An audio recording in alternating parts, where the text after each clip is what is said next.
Nesta lição, então, teremos os seguintes tópicos e os seguintes subtópicos. Tópico número 1, interpretação da parábola do fariseu e do publicano. Subtópico 1, o fariseu. Subtópico 2, o publicano. Subtópico 3, a oração. Depois nós veremos aí no tópico 2, a hipocrisia do fariseu. Subtópico 1, a postura do fariseu no momento da oração. Subtópico 2, uma oração comum. Subtópico 3, a oração arrogante. No tópico 3, nós vamos ver a sinceridade do publicano. No subtópico 1, a oração do publicano. No subtópico 2, sinceridade e arrependimento. No subtópico 3, a oração aceita. Vamos ver a introdução, então, da lição, que diz o seguinte. Talvez a parábola do fariseu e do publicano seja uma das mais conhecidas. Ela mostra que a dependência humilde diante de Deus, em vez de justiça própria, é a base para a resposta de oração. Muitas pessoas acreditam que Deus deve responder suas orações com base naquilo que elas fazem para Ele. Contudo, na contramão da meritocracia religiosa e dentro da gloriosa graça de Deus, que faz cair chuva sobre os justos e injustos, como está em Mateus 5,45, a lição de hoje nos ensina que o que Deus quer é que nossas orações sejam permeadas de sinceridade e arrependimento. Quando oramos a Deus, devemos confiar em quem Ele é e não em quem nós somos. Jesus ensina que são felizes os humildes de espírito, Mateus 5,3. Aqueles que reconhecem a sua real condição diante de Deus. Por isso, hoje vamos falar sobre a sinceridade e o arrependimento para com o Senhor. Então, hoje é o nosso assunto, a parábola aí do fariseu, do publicano, como ela é conhecida. E nós vamos ver que é uma parábola bastante conhecida por todos. Pelo menos aí, uma vez, por ano, pelo menos, ela é falada na igreja. E muitas vezes aí, na conversa diária, de cada um, ela é citada. Então, ela fala da dependência humilde de Deus, contrariamente àquela posição de exaltação de si próprio diante de Deus. Então, alguns vão orar e pensam que merecem alguma coisa de Deus porque praticam alguma coisa, fazem alguma coisa. Não entenda mal, por exemplo, quem vai ser usado por Deus em curas, em milagres e na pregação, essa pessoa deve jejuar, porque ela estará apta a ouvir o comando do Espírito Santo, ela estará mais apta a entender a mensagem que está pregando. O jejum traz a nós uma melhor maneira de executar a obra de Deus e também de nos tornarmos mais fortes na oração para combatermos principalmente demônios. Na oração, Jesus ensinou que nós devemos fazer jejum, porque existe classe de demônios que não sai se não for por oração e jejum. Então nós devemos jejuar, devemos orar. E isso é normal na vida do crente. Agora, o jejum que não vai trazer benefício é o jejum quando ele é feito para exigir alguma coisa de Deus ou com a intenção de merecer alguma coisa de Deus. Então não confunda as duas coisas, Assim também como o dízimo. Olha, o dízimo é uma coisa boa, é uma necessidade da igreja e é uma orientação de Deus para nós. Agora, ele não pode ser dado com tristeza e ele não pode ser dado com o motivo de negociação com Deus. Muita gente, ele dá o dízimo ou dá uma oferta fazendo um negócio com Deus. Eu te dou tanto para receber tanto. Olha só. Então, ele não está dando, na verdade, ele está negociando. Então, ele tem um motivo que a motivação aí é errada. Então, é a maneira de forçar um resultado que você deseja. Forçar Deus a lhe dar o que você quer. Então, a motivação está errada. A motivação do jejum, da oferta, do dízimo, sempre é fazer alguma coisa para agradar a Deus, fazer alguma coisa que não passa de nossa obrigação mesmo. Todos nós temos a obrigação de fazer isso. Então, sempre essa teologia do merecimento, ela estraga muitas coisas. Muita gente deixa de ser batizado no Espírito Santo, por exemplo, porque ele acha que merece ser batizado no Espírito Santo. Aí, não é batizado. Tem gente que não é curado por causa disso. Ele acha que merece ser curado, então não é curado. Então, quando a pessoa quer obrigar Deus a fazer uma coisa, aí não tem jeito. Então, ninguém pode chegar-se diante de Deus com exaltação própria, com merecimento, com autojustificação, mas sempre com humildade, sabendo que Deus é poderoso, sabendo que Deus é autônomo, né? Ele faz o que quer, do jeito que quer, na hora que quer. É assim. Então, nós chegamos reverentemente, humildemente e pedimos a Deus. É assim que nós fazemos e é assim que temos que fazer. Então, nós vamos orar, nós devemos ser o máximo possível sinceros, porque Deus conhece tudo a nosso respeito, sabe todos os nossos segredos, desejos, né? Tudo Ele sabe. Então, se Ele sabe, nós sabemos também disso. E nós sabemos que nós somos pecadores.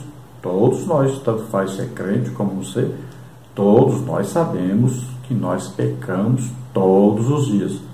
Então, a primeira oração que devemos fazer sempre ao nos dirigirmos a Deus é pedirmos perdão pelos nossos pecados. E isso é o quê? Uma demonstração de arrependimento desses pecados. É uma demonstração para Deus de que nós queremos mudar de atitude, queremos melhorar a nossa intimidade com Ele, porque Deus não tem comunhão com o pecado. Então devemos sempre buscar o que? A santificação, né? Santificação significa o quê? Separação para Deus. Então, nos unirmos mais a Deus, nos aproximarmos mais de Deus. E quanto mais nós nos aproximamos de Deus, mais nós nos afastamos do pecado.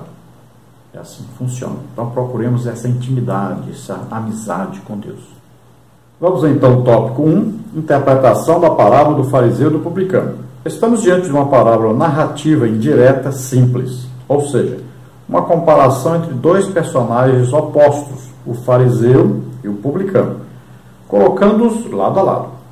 Depois de haver ensinado a respeito da necessidade e do poder da oração por meio da parábola do juiz iníquo, Jesus conta essa parábola com o objetivo de ensinar a atitude correta na hora da oração. Agora somos ensinados que, além de perseverarmos na oração, é preciso cultivar uma atitude correta. Se nós formos falar sobre oração, então nós vamos pegar na Bíblia várias coisas que nos ensinam como tornar a nossa oração uma oração eficaz. Então nós aprendemos na parábola passada, né, sobre a oração persistente, a oração com fé e perseverança, acreditando que vai ter o resultado, né, mas fazendo a oração até que nós possamos alcançar de Deus o seu favor. Agora nós vamos continuar aqui falando sobre oração. Jesus continua falando sobre oração. Agora ele vai falar da atitude correta ao nos aproximarmos de Deus para orarmos. Então agora ele vai falar da condição de humildade diante de Deus, né? E da sinceridade, reconhecendo que somos pecadores, que somos pequenos e que temos que ser humildes diante de Deus, sabendo sempre que Ele é que tem o poder e a autoridade. Ele tem o tempo certo dele, né? E Ele faz do jeito dele. Então temos que sempre fazer isso. Podemos sempre orar, insistir, buscarmos, né? Conversarmos com Deus, até apresentarmos nossas razões e tal. Vamos conversando com Deus em oração. Mas nunca vamos exigir de Deus alguma coisa, porque Ele é o Todo-Poderoso. É Ele que é o Criador, Ele não é a criatura. Subtópico 1, o fariseu. Pertencente a uma das principais seitas dos judeus, muito mais numerosa do que a dos saduceus e de mais influência entre o povo, os fariseus insistiam no cumprimento rigoroso da lei, e das tradições dos anciãos, como está em Mateus 15, 1 e 2. Fariseu significa separado. Esta classe de pessoas, assim, era identificada porque não somente se separava dos outros povos, mas também dos outros judeus. Eles observavam as práticas de forma minuciosa, contudo, esqueciam do espírito da lei, como se nota na forma como se lavavam antes de fazer as refeições e no lavar dos copos, jarros, os vasos de metal e as roupas de cama, como está em Marcos 7, 3 e 4, em pagar cuidadosamente o dízimo, Mateus 23, 23, na observância do sábado, etc. Então, os fariseus eram parte, então, da seita dos judeus. Era um tipo de seita, vamos dizer assim, um grupo entre o judaísmo que foi importante para preservar a lei, para ensinar a lei. Por exemplo, o apóstolo Paulo era fariseu. Eles acreditavam na existência dos anjos, né? Então, tinham vantagens, foram importantes, mas eles agiam como atores. Muitas vezes, eles falavam, ensinavam, pregavam alguma coisa, mas eles mesmos não praticavam aquilo. Então, eles se julgavam superiores a todos e faziam de tudo para ficarem separados dos demais. Então, eles se consideravam ali como se fosse um povo separado por Deus, que não podia se misturar com os outros para não se sujarem. Então, eles fecharam o grupo deles e disseram: só nós podemos ser salvos, só nós podemos estar com Deus, só nós podemos representar Deus diante dos homens. Então, eles pegavam o que estava escrito e faziam mais leis ainda a respeito daquilo que estava escrito, faziam normas sobre as normas. Então, eles pegavam uma lei, por exemplo, guardar o sábado. Então, eles pegavam a lei sobre guardar sábado e eles faziam outras leis em cima desta lei, para tornar mais difícil ainda o cumprimento da lei. Vamos ver o publicano. Os publicanos, geralmente judeus, eram cobradores de impostos que trabalhavam para os romanos. Os judeus consideravam os publicanos traidores e apóstatas, porque cobravam os impostos para a nação que os oprimia. Eles eram julgados como pessoas de vil caráter, porque alguns também acabavam extorquindo grandes quantias de dinheiro do seu próprio povo, como está em Lucas 3, 12, 13, 19 e 8.